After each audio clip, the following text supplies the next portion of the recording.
The sun had barely risen over the horizon, casting a golden glow across the frosty streets of London. The city was alive with energy, its charm magnified by a fresh layer of snow that blanketed every rooftop, lamppost, and cobblestone path. Tourists from all corners of the globe wandered around, their breath visible in the chilly air as they marveled at the beauty of this winter wonderland. Among them was Jack, an adventurous young man from Chicago who had always dreamed of visiting England. This trip wasn't just about ticking off landmarks on his bucket list. It was about experiencing something new, something magical. Jack had arrived in London 2 days earlier, and so far, everything had been picture perfect. He'd walked along the Thames, taken selfies with Big Ben, and even braved the crowded underground to explore hidden gems like Camden Market. But today, he was headed somewhere truly iconic, Buckingham Palace. As he approached the grand gates of the palace, his excitement grew. The historic building stood tall against the pale blue sky, its golden accents shimmering under the morning light. Around him, families snapped photos, couples held hands, and children laughed as they rolled snowballs on the ground. What made the scene even more captivating were the royal guards stationed outside the palace. Dressed in their unmistakable scarlet uniforms and towering bearskin hats, they looked like figures straight out of a history book. Their movements were precise, almost mechanical, as if they weren't human at all but statues brought to life. Jack couldn't help but feel a mix of awe and amusement watching them stand so still despite the freezing temperatures. It was hard to believe anyone could remain completely motionless for hours, especially when everyone else was bundled up in thick coats and scarves. As Jack joined the throng of tourists gathered near the palace gates, he noticed how people whispered and giggled whenever one of the guards blinked or shifted slightly. There was something oddly fascinating about their stoic presence. It invited curiosity and, for some, a playful urge to test their patience. Jack's friends, Sarah and Mike, stood beside him, chatting excitedly about the changing of the guard ceremony they were about to witness. "Isn't it crazy how they don't react to anything?" Sarah said, pointing at a guard who seemed unfazed by the constant clicking of cameras around him. "They're like robots." Mike chuckled and nudged Jack. "Bet you couldn't make one crack a smile," he teased. Jack smirked, feeling a spark of mischief ignite within him. He glanced down at the pristine snow beneath his boots and scooped up a handful, packing it tightly into a perfect sphere. "Wanna bet?" he replied, his tone light and joking. Sarah rolled her eyes. "Don't even think about it," she warned, though there was a hint of laughter in her voice. "You'll get us kicked out, or worse." But Jack wasn't listening. His focus was entirely on the nearest guard, whose stern expression seemed almost comical against the whimsical backdrop of falling snowflakes. In his mind, throwing a harmless snowball wouldn't hurt anyone. It would just be a bit of fun, a story to tell back home. Little did he know, the next few moments would leave an indelible mark on his memory, teaching him a lesson he'd never forget. Jack's fingers tightened around the snowball as he weighed his options. The guard stood just a few feet away, utterly motionless, like a figure carved from stone. His bright red uniform and towering black hat made him an easy target, almost too tempting to resist. Jack glanced at his friends, Sarah and Mike, who were busy snapping photos of the palace and chattering about how ridiculously serious the guards looked. They hadn't noticed what Jack was planning. Not yet, anyway. "Come on, you know you want to," Mike said suddenly, turning back to Jack with a mischievous grin. He had caught sight of the snowball in Jack's hand and immediately understood what was going through his friend's mind. Imagine the look on that guy's face if you actually hit him. Bet he'd break character for once. Sarah whipped her head around, her eyes widening in alarm. "Are you insane?" she hissed, lowering her camera. "You can't throw a snowball at a royal guard. That's not just rude, it's probably illegal or something. Do you even realize how much training these guys go through? They're not here to entertain you." Jack hesitated for a moment, Sarah's words giving him pause. She was right, of course.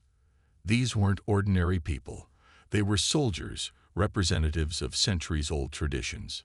Still, the idea of tossing a harmless snowball felt more like playful teasing than anything malicious.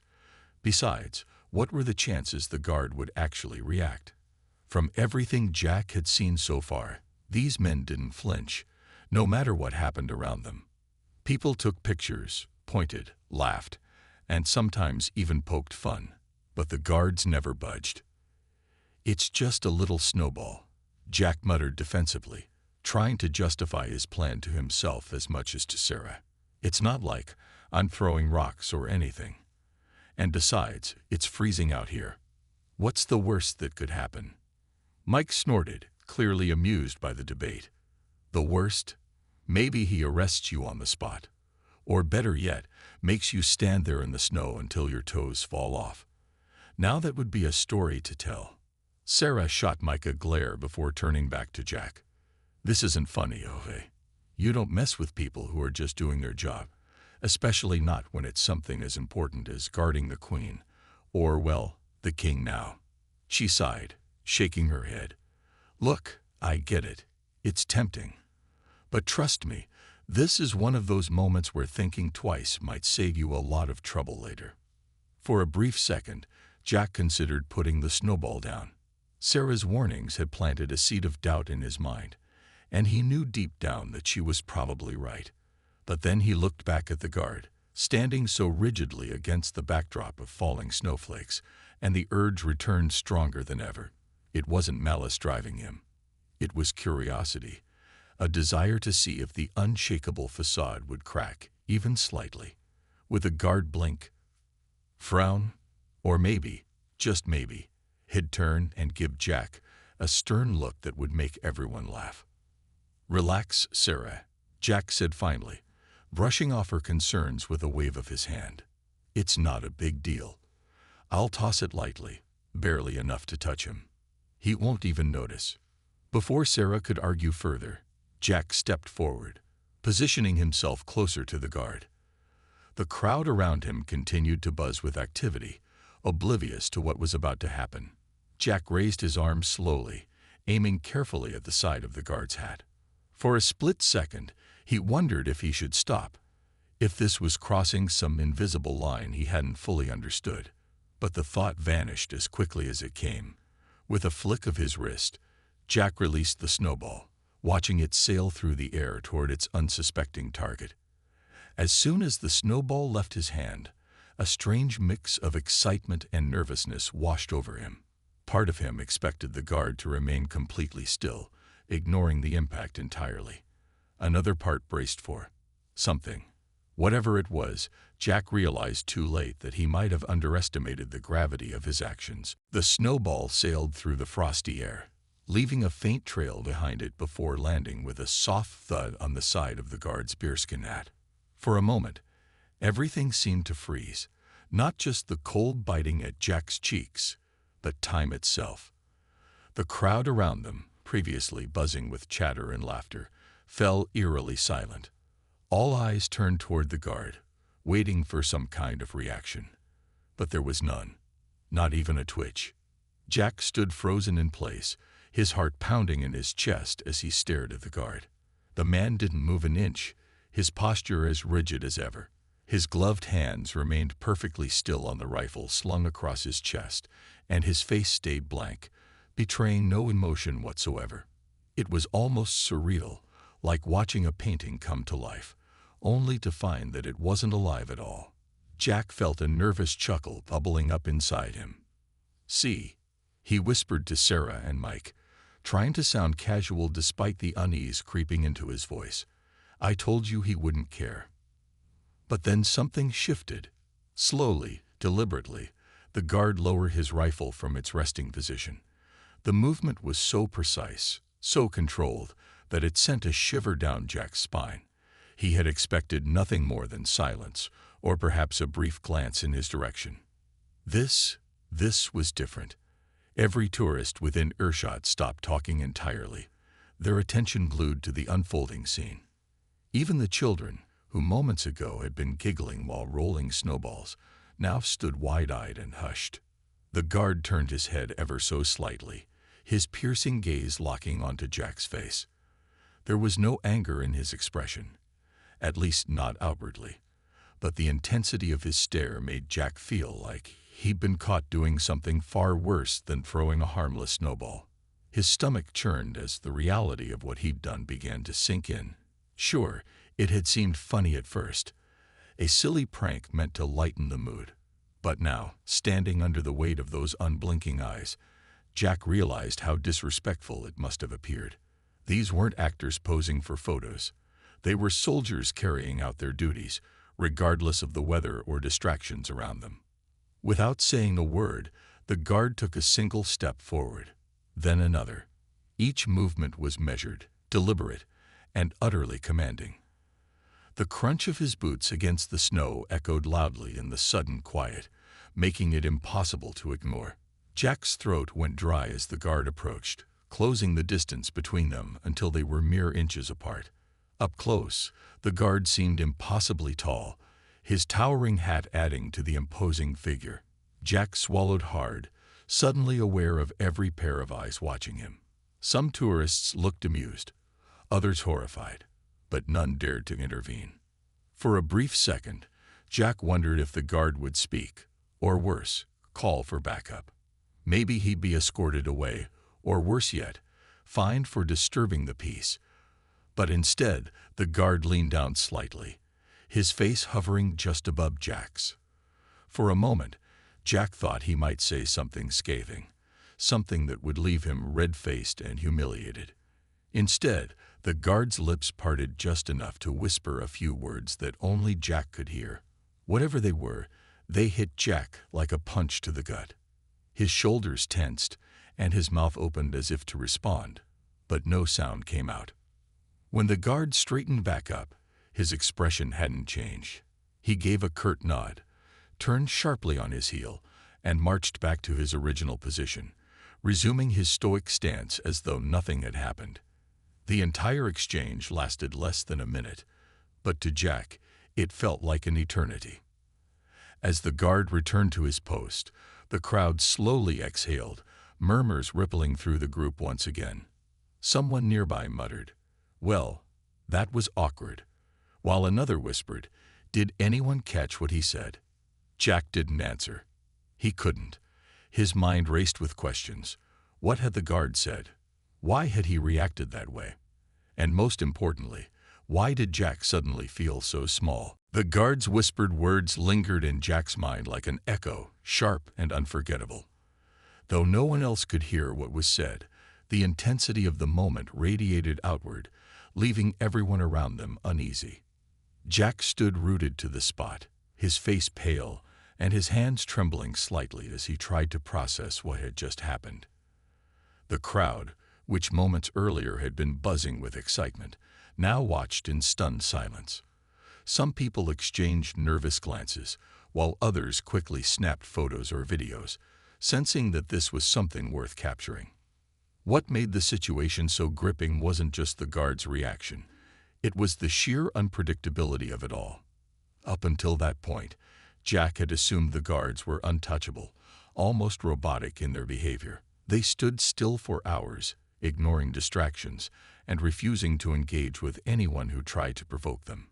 But this was different.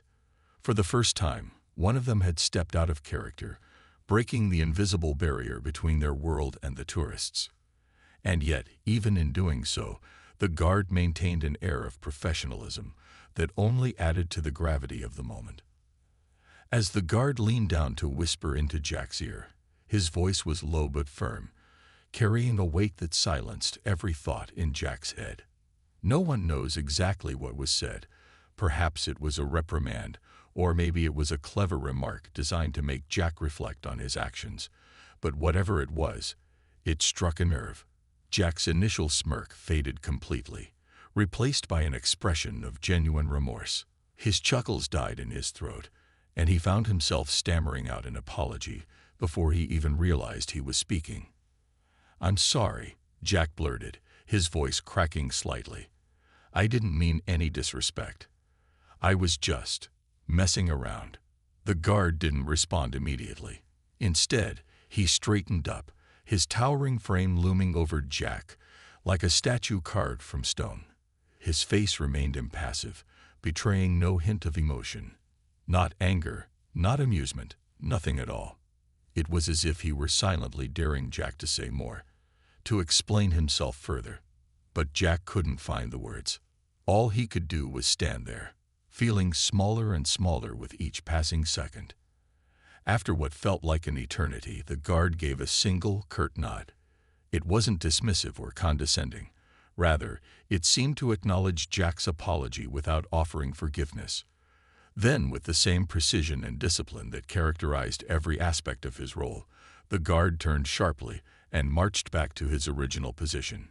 Each step he took was deliberate, his boots crunching softly against the snow-covered ground. When he reached his post, he resumed his rigid stance, his rifle held perfectly vertical against his chest. To anyone watching, it was as though nothing unusual had occurred. But for Jack, everything had changed.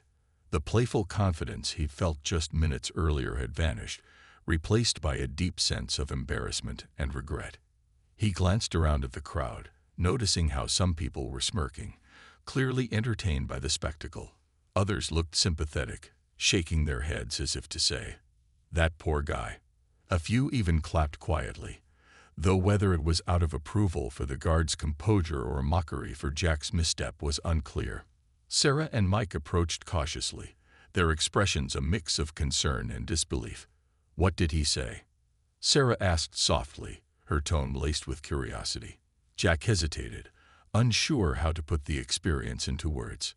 "I don't know," he admitted finally, running a hand through his hair. "It wasn't loud, but it hit me. Hard. Like I actually felt bad. Really bad." Mike raised an eyebrow, clearly skeptical. "Come on, it couldn't have been that bad." "What, did he threaten to arrest you?" Jack shook his head, his lips pressed into a thin line. "No, it wasn't a threat. It was, I don't know, something about respect, maybe, or responsibility. Whatever it was, it made me feel like such an idiot." The three friends stood there for a moment, the weight of the encounter settling over them. Around them, the crowd began to disperse, the incident already becoming part of the day's stories and social media posts. For most people, it would be nothing more than a funny anecdote, a tourist getting called out for being reckless. But for Jack, it was something deeper. It was a lesson delivered in the quietest, yet most impactful way possible. And as they walked away from Buckingham Palace, Jack couldn't shake the feeling that the guard's silent rebuke would stay with him long after the snow melted and the trip ended. By the time Jack, Sarah, and Mike left Buckingham Palace, word of the Snowball incident had already spread like wildfire among the tourists. People whispered to one another as they passed by, some pointing discreetly at Jack, while others snapped photos or recorded videos on their phones. A few even approached him, asking if he was the guy who threw the snowball. It was clear that the moment had become a topic of fascination, not just for those who witnessed it firsthand, but also for anyone who heard about it later. For Jack, the attention was overwhelming, and not in a good way. He wasn't used to being the center of such scrutiny, especially when it came with mixed reactions. Some people found the whole thing hilarious, laughing and patting him on the back as if he pulled off some kind of daring stunt. Others, however, weren't so forgiving. One older woman glared at him disapprovingly, muttering under her breath about disrespecting tradition. Another man loudly criticized him to his friends, saying, "What did he think would happen? You don't mess with the royal guards. It's common sense." The criticism stung more than Jack cared to admit. At first, he tried to laugh it off, brushing aside the comments with forced jokes and shrugs. But as the day wore on, he couldn't ignore the gnawing feeling in his chest. The guard's reaction replayed in his mind over and over again. The way he'd leaned down, the quiet authority in his voice, the piercing gaze that seemed to cut straight through Jack's bravado. That brief exchange had exposed something Jack hadn't fully acknowledged before. His actions hadn't been harmless fun. They'd been thoughtless and disrespectful. Back at the hotel that evening, Jack sat alone on the edge of his bed, staring blankly at the floor. Sarah and Mike had gone out to grab dinner, but he'd declined to join them, claiming he needed some time to rest. In truth, he just wanted to be alone with his thoughts. His phone buzzed repeatedly on the nightstand, notifications lighting up the screen as videos and memes of the incident flooded social media. Someone had captured the entire scene on camera, the snowball hitting the guard's hat, the guard's approach, and even Jack's awkward apology. Within hours, it had gone viral, sparking debates online about cultural sensitivity, respect for authority, and whether Jack's actions were innocent or reckless. Reading the comments made Jack cringe. Some defended him, calling the backlash excessive and labeling the situation a harmless prank. Others tore into him mercilessly, accusing him of ruining a sacred tradition and mocking him for looking foolish. What hurt most, though, were the messages from fellow Americans criticizing him for embarrassing their country abroad. "We're guests in another nation," one commenter wrote. "Act like it." Feeling a mix of guilt and frustration, Jack decided he needed to do something, not just for himself, but for the guard whose professionalism had stopped him in his tracks. After some thought, he opened his laptop and began drafting a letter. Addressing it to the British Army, he poured his heart into writing an apology. He explained that his actions hadn't been malicious but acknowledged that they were inappropriate and disrespectful. He expressed gratitude for the guard's composure and thanked him for handling the situation with dignity instead of escalating it further. When he finished, Jack read the letter aloud to himself, making sure every word conveyed sincerity. Then, with a deep breath, he hit send. Almost immediately, he felt a small weight lift off his shoulders. Whether or not anyone responded didn't matter as much as knowing he'd taken responsibility for his mistake. Still, he hoped the gesture would show that he understood the gravity of what he'd done, and that he truly regretted it. To his surprise, a response arrived just 2 days later. It was brief but meaningful, thanking Jack for his thoughtful apology and emphasizing the importance of mutual respect between cultures. The note ended with a reminder that the guards take immense pride in their duty to protect the monarchy and uphold tradition, a sentiment Jack now understood far better than he had before. As he closed his laptop, Jack realized that this experience, though uncomfortable, had taught him something valuable.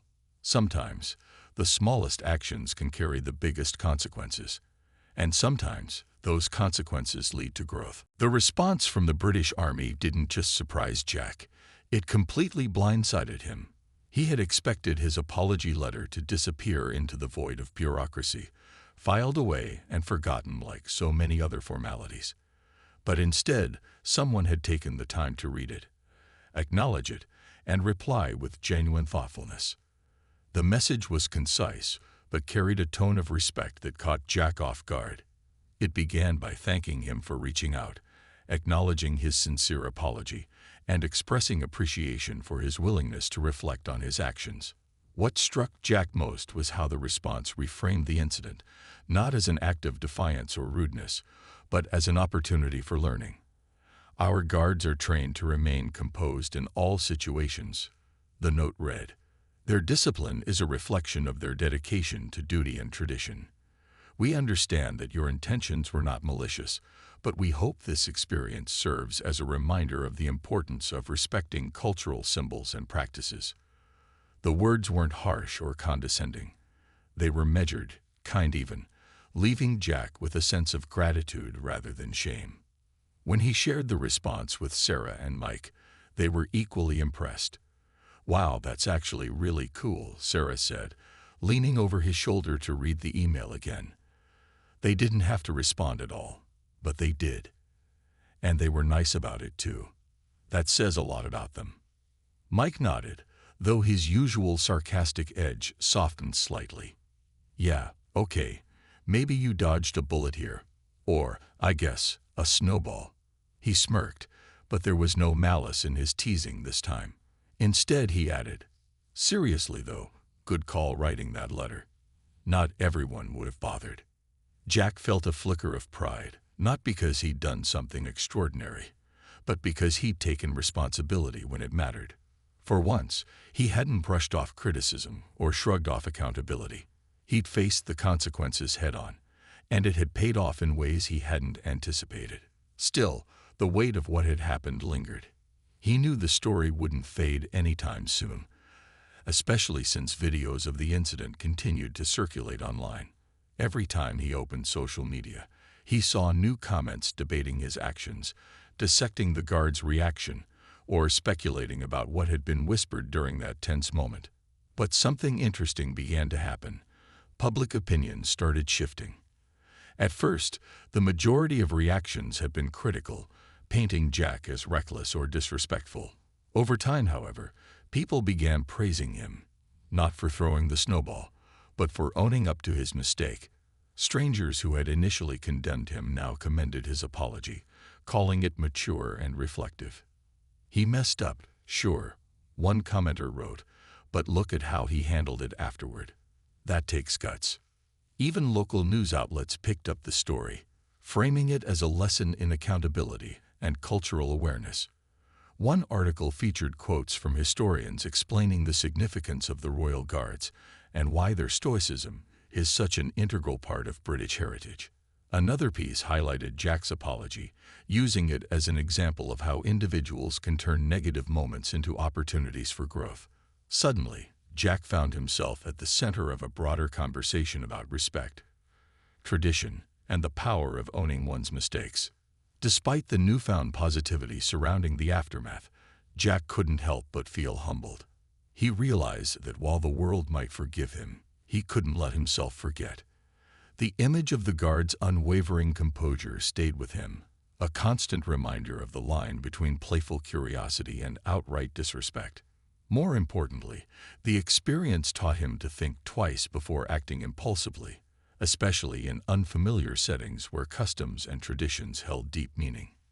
As the days passed, Jack noticed subtle changes in himself. He became more mindful of his surroundings, asking questions and doing research before visiting new places. When he and his friends explored Stonehenge later that week, he made a point to listen intently to the guide's explanations, soaking in every detail about its history and significance. Even small gestures, like politely greeting shopkeepers or taking care not to disturb quiet spaces, felt different now. They weren't just acts of politeness. They were ways of showing respect for the culture around him. By the end of his trip, Jack knew this experience would stay with him forever. It wasn't just a funny anecdote or a viral moment. It was a turning point, a moment of clarity that reminded him of the importance of humility, empathy, and understanding. And though he still cringed whenever someone brought up the Snowball incident, he also smiled, knowing it had shaped him in ways he never expected.